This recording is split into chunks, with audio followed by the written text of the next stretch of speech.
time I took it, there was fire over here, bro. Yeah? That was sacred fire. Yeah, okay. Oh yeah, that's the main place right here. This is the main gathering area right here.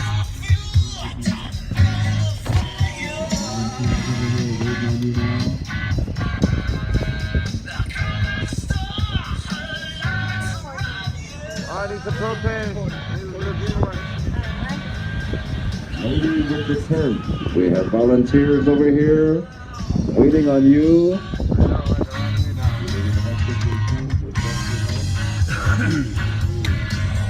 Here we are, Resistance USA. Yay!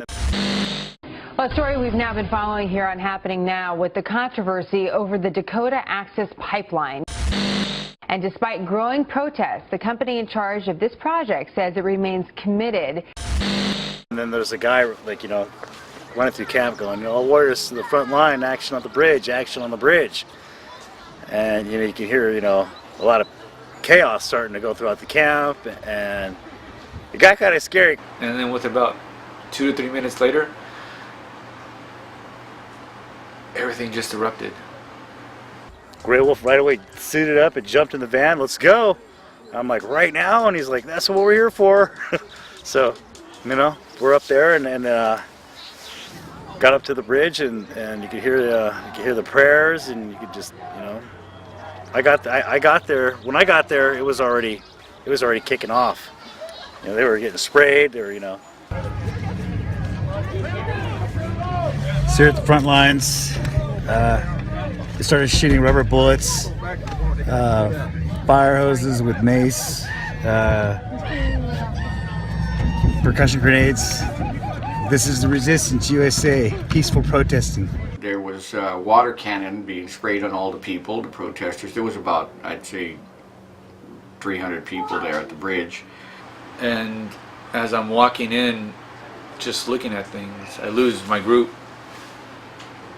And here I am, face to face with the barbed fence. I realize that there are covered authority figures, whether they were DAPL authority or whether they were sheriffs or local police figures or highway patrol members. They were uniformed individuals, whether in all black or whether in whatever uniform they had, and they were armed to the teeth. And as I did about face, to tell myself, oh wow, okay, I seen the line, I seen the prayers, and I heard the drum, and I turned around and said, this is right. And it sounds cliche, but all that ran through my head was, and it sounds really cliche, it's a good day to die. And I said a prayer to my mom.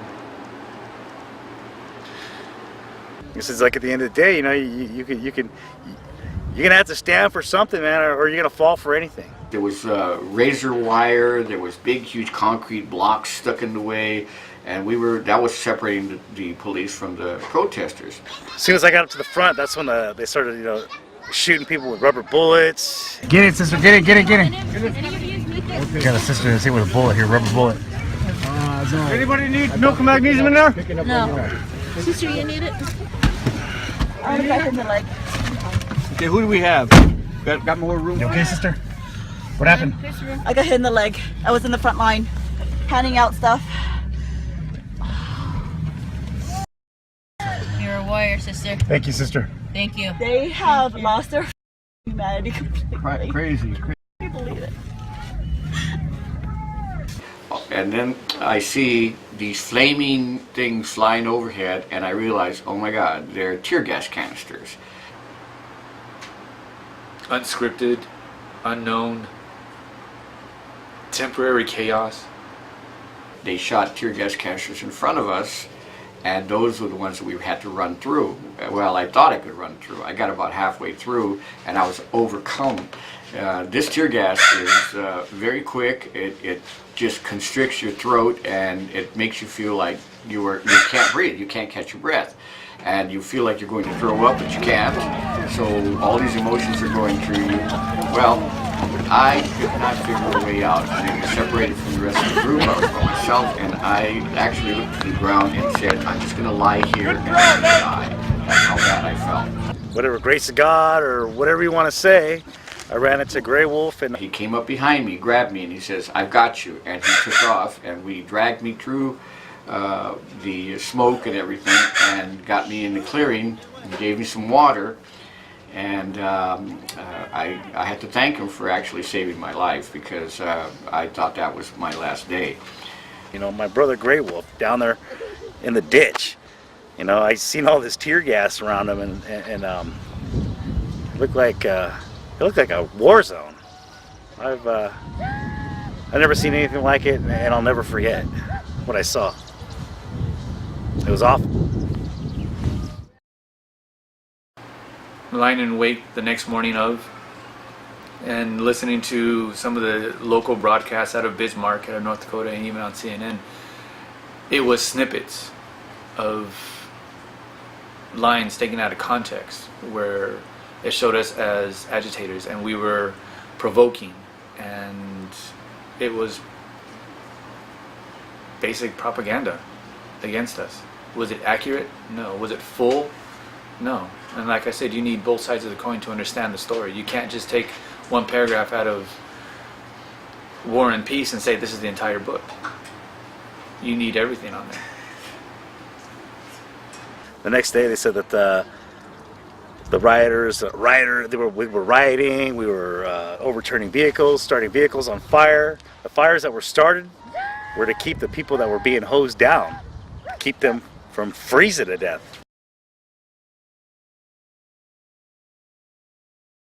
Calling us, you know, ruffians and savages. I can't remember all the words they used against us, you know, that we were out of control and just causing problems. None of this happened. We were really watching people that were, trying to, say things or throw things, and hey, this is a peaceful protest, man. It's a peaceful prayer. That's what it was all about. It was mainly a peaceful. We're always corrected. It's not a protest. You're not a protester. This is a peaceful prayer, and you're protected. So the media coverage of ourselves and the plight of Standing Rock is zero. And if it is, it's quick, it's bought out, it's washed over, and it's on the negative side. I think they could have handled it way differently. Like I says, there was no immediate danger. Nobody was armed with any. There was nobody was shooting guns off in the air. There was no rock throwing, and if there was, I didn't see any, because I was right up there in the front line, and I've been scared, here and there, but I was pretty scared that day. I think the media should have covered dual sides accurately. You need both sides of a coin to have a quarter. If not, then you have a double-headed coin, and it makes no sense. So you need both sides. You need one from the police and the authorities and the business facts, but then you also need one from the ones who are protecting the water, who are on ground. I think that it was fear on their part. You're expecting to see hundreds of Indians gathered together. You expect to see some kind of violent, hostile uprising, but what they saw instead was just a bunch of brothers and sisters standing around, praying. But at the moment it's portrayed that we are aggressive, that we are protesting, that we are standing in the way of progression, and that we are standing in the way of jobs, and we are standing in the way of prosperity and opportunity, which is far from it. From reports I saw, like the day after, they said that we were throwing rocks and we were actually intimidating the officers, Did the major conglomerations of media cover it adequately? No. I speak as of media as a conglomeration because there's only 4 major media groups, and they own every other single media group under one giant umbrella. So CNN, NBC, CBS, ABC, all these affiliates are under one umbrella, and every other network controls everything else. And you see a feed that is written and then it's sent off to another feed, to another feed, to another feed, and it's the same rhetoric.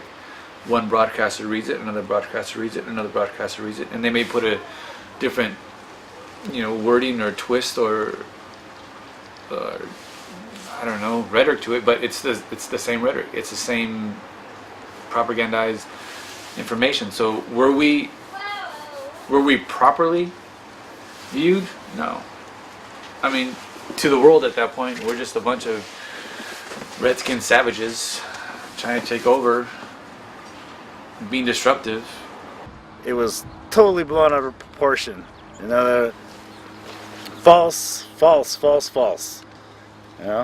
Shame on you. I think that social media was very effective in this situation, because if it wasn't for social media, we wouldn't have known what was going on in Standing Rock as indigenous people. The truth was being put out on social media where it wasn't being picked up. That's what happened.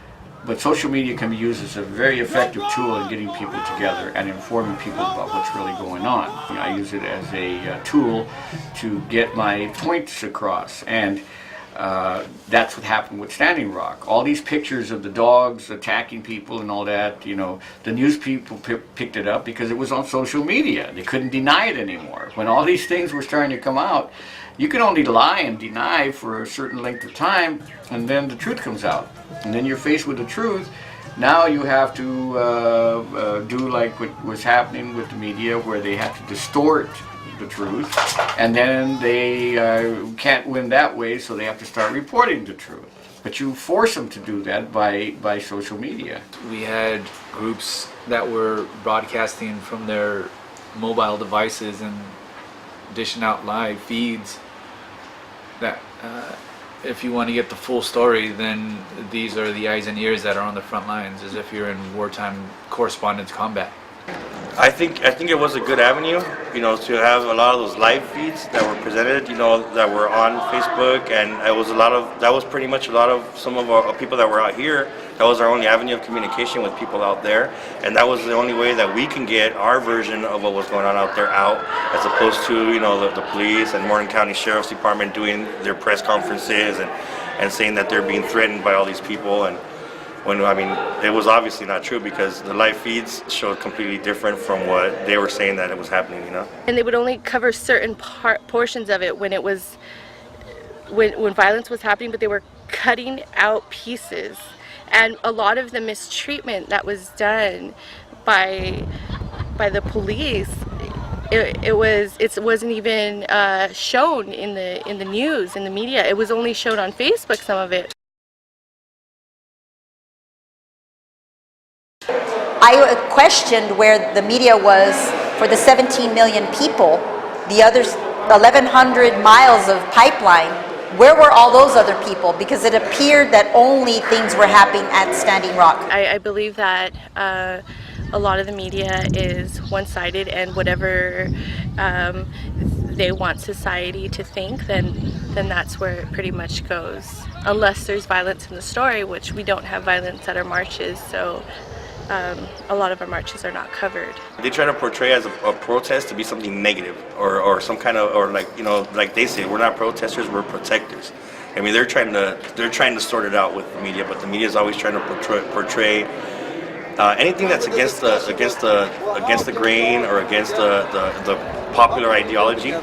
Then it becomes something, they're doing something bad, this is something negative, this is something that doesn't impact, but I mean, water is life. And when you've got a larger group of people like we're having now, that draws attention, and if there's no violence, nobody's turning over cars and setting buildings on fire and throwing rocks at the police or anything like that, so there's no violence to cover. And this is just a guess, but maybe that's one of the reasons maybe we don't get covered as much as we could, because we're not breaking windows and we're not being violent. It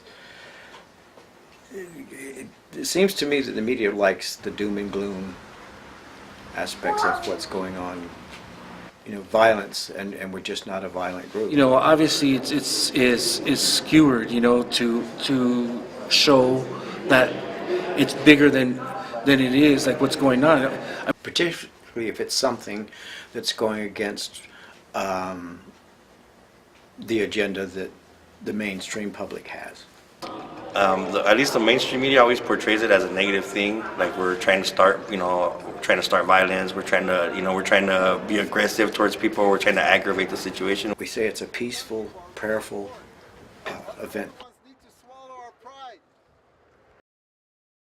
What usually happens at most events is people are just, we smudge ourselves, we pray, we walk in prayer, we pray everywhere we go. Even when we're walking in downtown LA, we're praying. We pray that people will gain the knowledge to understand what's going on. It's a prayerful movement. We walk. I know in one instance they walked for 11 miles. So there are other organizations where they walk all across the United States. So we gather in cities, we gather wherever, and we basically do that to inform the public of what's going on. I mean, from what I saw on the mainstream media, they try to show completely the opposite of what was really going on. You know what I mean? And I think it's because of their lack of understanding as far as Native people go and their ceremonial ways and their spiritual ways. I think that has a lot to do with it. The ignorance on their end, because they're like, oh, he's, like when some of the medicine would be chanting and leading the, the chants and the marches and all that, they would take it as a form of aggression. Where in actuality, they're just praying. You know what I mean? They're prayerful people. They're there to do things in a spiritual way, not in a like a physical, violent way. I don't think they really give insight to the meaning behind why their people are protesting. They only show the protest, but they don't really give an analysis as to really what the deep meaning is and what's the world view. The media failed to report on the farmers who had eminent domain taken. They took their land. The media is failing the people to know and to have direction as to what is the truth. The media again, it's money. Who can get what story is going to make more people watch your channel than another channel? I hope that the media becomes unbiased and they actually start to show some of the facts, actually what's actually happening, what's going on in the actual beliefs, instead of twisting things to frame society's minds into believing certain things. And the problem is that the media is the way that society is able to see what's happening around the world. We've come a long, long way, but we can't give up. We can't be comfortable and say we've made it, because we haven't completely made it. We still have tasks ahead of us. But again, it was beautiful because where else are you going to see all kinds of races, just come together for one thing, and that's just for, water rights and right to live. That simple. It was a very, very important time and a springboard for much more to come, because now everyone's talking about helping the next biggest concern issue that has to do with protecting Mother Earth and its resources. I'll never give up, is what I'm saying. I'll never give up, and I hope to the Creator that it seeps into my kids and they catch that fire, because the fire was there, but like Standing Rock was like a big fueling log that just boom, and now it's just I'm engulfed, and I can't give up, man. I just don't ever want to give up. Wherever the aim needs me, wherever my people need me, I'm gonna be there.